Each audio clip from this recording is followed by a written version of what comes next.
which is San Bernardino. But I'm going to share with you some information to show you just how much we've grown in the last few years and some of the degrees that we offer, and really how successful we've been here for the Coachella Valley.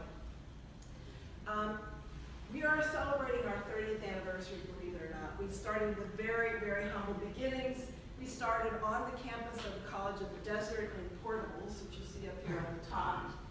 And then Palm Desert was so very generous, and they had a lot of great foresight, and they donated originally about 55 acres to us. And we have some groundbreaking. We have built buildings beginning in 2000 all the way to 2004, and now we have 4 very, very lovely, lovely buildings. The community, this generous community, donated more than $50 million to build this campus. So not one state dollar was put into the buildings, but the state does maintain and provide the education that goes into the school. And the bottom left, bottom right there is a picture of what the campus looks like a little bit right now. I invite all of you to come over and walk around. And really, when you're driving down Cook Street, you don't really get the full picture of what the university looks like until you drive back through Burger Circle and take a look at it. So, we originally, and this is kind of hard to see. Okay, so originally, they gave us this 55 acres, and this is where our buildings are located right now.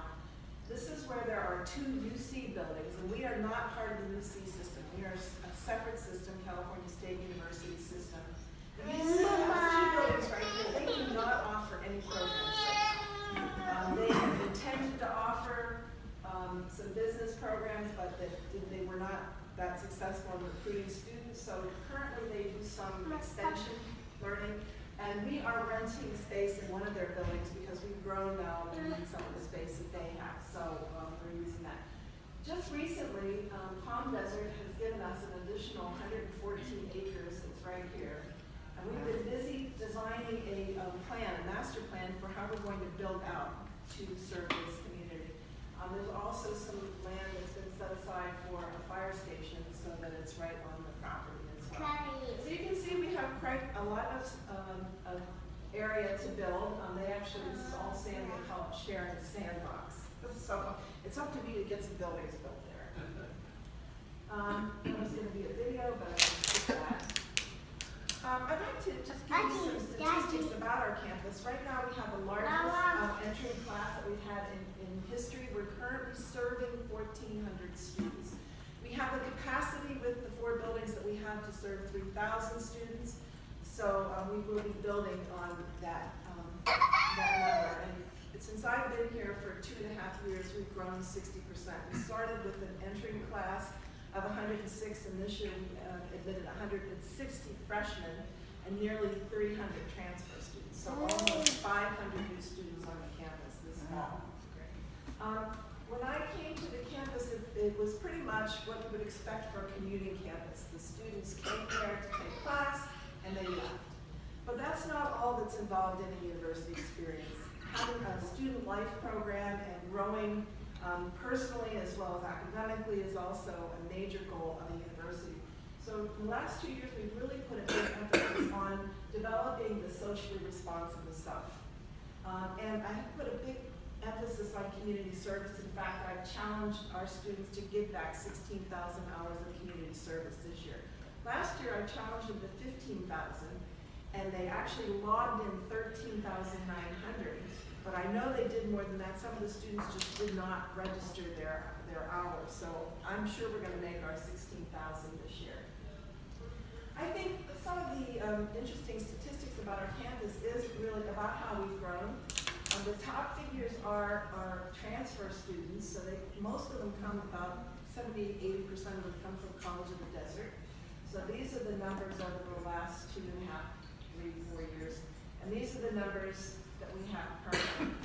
And we started off with 162 students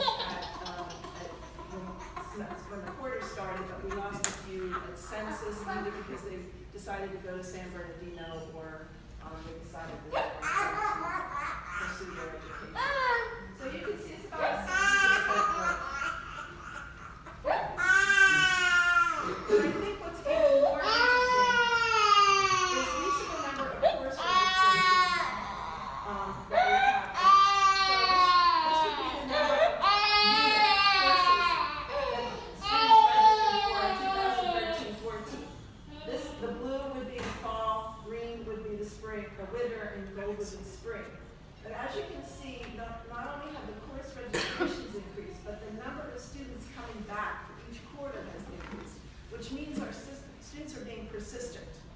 they are returning, even if they have a difficult quarter in the spring quarter, or fall quarter, they do come back in the winter and in the spring and persist. So this is really an indication of our students being successful and persisting in their education. We're very happy about that. Our first graduating class, our first cohort of freshmen was admitted in 2013, so they are graduating this year. We're very excited about that. So I already mentioned to you that we are challenging the students, and that actually gives the community around $168,000 worth of service, volunteer service, if you put that at a minimum wage.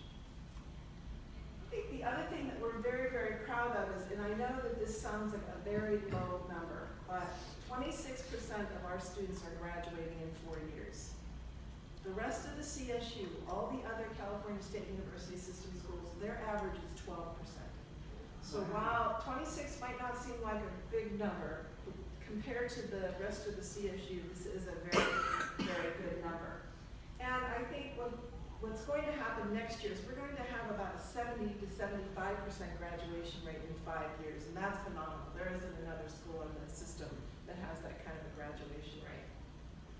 Our overall retention rate is around, for 2013 is 77%, for 2014, this is the incoming class, is 83%. And for 2015, our retention rate was 92%. So we have some great advisors on campus. We do some intrusive advising. We really, we care. We want the students to come in and we want them to finish. Yes, with respect to the percentage, the height of the percentage, and also the retention, how do you compare and contrast? I realize you gave us the numbers relative to the other schools, but what are the aspects, what are the key factors that drive those numbers as high as you have? I've never seen numbers that high. I think it's our intrusive advising. I'll give you an example. This past year, I met with every student who did not get a 2.0 or above in their first quarter. So I had them come to my office and talk with me about what kind of issues they were having that prevented them from getting a 2.0. And then I extended some tutoring options for them and hooked them up with an advisor, made sure that they had some of the services that they needed. And I'm not the only one that does that. We have about 4 full-time advisors who intrusively go and find out what's going on. This quarter, I asked all the professors to send me the students who did not pass their midterm. So I'm now in the process of meeting with students who didn't pass or didn't score well in their midterms and getting them into tutoring. And you know, when I met with the students, a lot of what they said is, you know, this is very different than high school. And by the way, failure rate for freshmen is very high across the nation. This is nothing unusual. They do not know what to expect when they come on a college campus. They're not really sure how to study. They're not sure what an exam looks like. So for freshmen, it's very difficult. So I think that the intrusive advising that we're doing is really what's helping them get through. And we're small, and it's like being in a private university. They feel connected to us, and really they know that we care about them.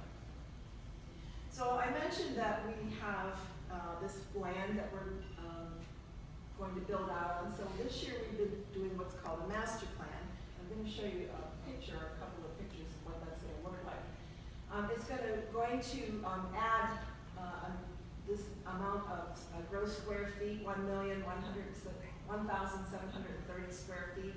We are planning to build residence halls, so it will do approximately 600 beds when it's built out. This plan will last between 10 and 20 years.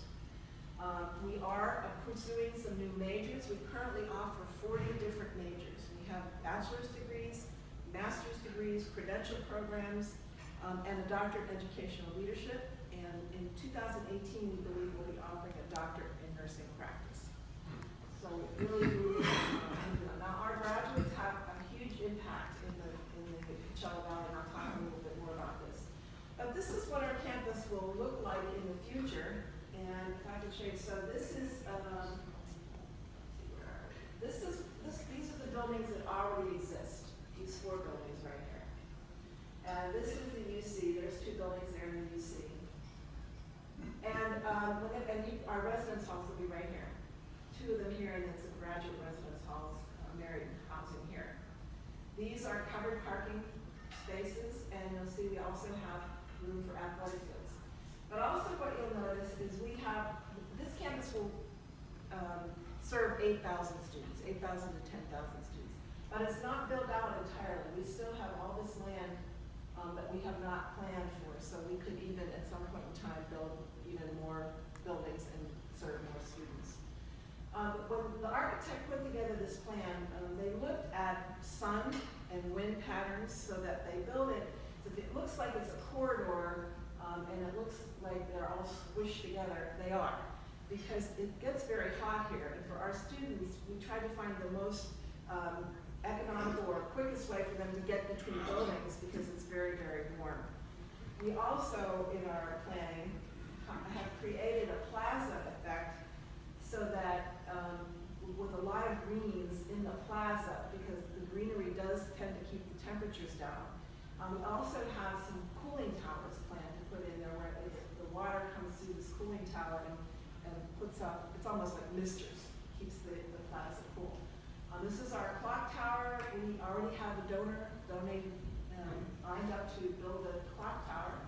This will be our library student union building, and I think that would probably be one of the first things on the block to build. And then we have a building that's over in this area that will be our hospitality management building, where we'll be housing the classes for hospitality management. I also think that our residence halls, we will be building residence halls very quickly. So the 3 buildings I think we'll be building in the next, I'd say 5 years, would be the student union library, a residence hall, and the building for hospitality management. So those are the 3 buildings, and the clock tower, because we already have funding for the clock tower. We'll be building that. Very exciting. It's a very exciting time for us. We're thrilled. This is the first time I've really introduced this in this much detail publicly. The Council of Trustees for the CSU will be approving it in the next month or 2. Next week is our 30th anniversary celebration. We are going to spend a lot of time promoting our plan here to grow. And one of the things I think is very interesting for this community now, I know it's been a very, very big supporter of the community college, and this community is very lucky to have a very successful community college. We also now have a public 4-year university, so we're even more lucky. The economist that visited us in the fall last year said it's very important for this community to really build out on all educational fronts, including the community college and the 4-year university. Here's some information about what happens when students enter the workforce. These are figures for people who are entering the workforce. So if they have less than high school, their salary is estimated to be about $26,000.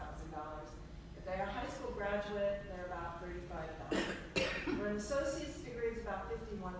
For a bachelor's degree, the entering salary is around $59,000, which is $17,000, almost $18,000 more than someone with an associate's degree. So it's really time for us to move the students who are finishing their associate's degree into the 4-year university and promoting a 4-year education. Coachella Valley has one of the lowest college going rates in California. And California does not have that stellar of a reputation for college completion. And we are even below the average of California. So we really need to focus on getting an educated workforce because it really has an impact on our economic well-being. One question. I think the vision and the perspective of where we're going to go in this process really extends to, I think, the desire, by others within our community. Some of the concern is you're pumping out a lot of bachelors and the expectations for masters. The expectations that are jobs is there a parallel structural path that blends into the industry as well as the coupling of the student? Because, as I said earlier, I'd hate to see us start to lose that core competencies and the capabilities of these bright young graduates. Yes, we call that the brain drain. We want to make sure that whatever educational programs that we offer at our university are the kinds of programs that we need to keep the the students here working here. Our campus, my vision for this campus is that we're going to be a destination campus. And what that means is we're going to be offering programs that will benefit the Coachella Valley directly. So the hospitality management is a great example. We didn't have hospitality management. CSU San Bernardino does not have hospitality management. They are not going to have hospitality management. We will be the only part of that campus that has hospitality management because that's one of our biggest biggest industries here. We're also looking at allied health areas. We know that allied health is a big area, so we do have a nursing program, but we're looking at other allied health professions as well. Really interesting, we just came up film production. We have someone who is a venture capitalist who's interested in helping us start both TV and film production, which will be a huge emphasis for us here. So our dream is to really look at what the Coachella Valley needs and design programs that are unique here that will keep our people here. So I hope that answered your question. That's what we're doing. We also interested to know that we have a fully functioning Veterans Center at our campus. And I should have showed you on the plans, but we also have plans to build a Veterans Memorial on our campus. It'll be about 1 acre to 1.5 acres. But the services that we offer right now are some tutoring services, computer services, a beautiful, beautiful room. It's over here. And this was the ribbon cutting. It opened 1.5 years ago. We serve almost 60 veterans on our campus, and they can come here and get free coffees, have access to their own little private computer lab, some tutoring services.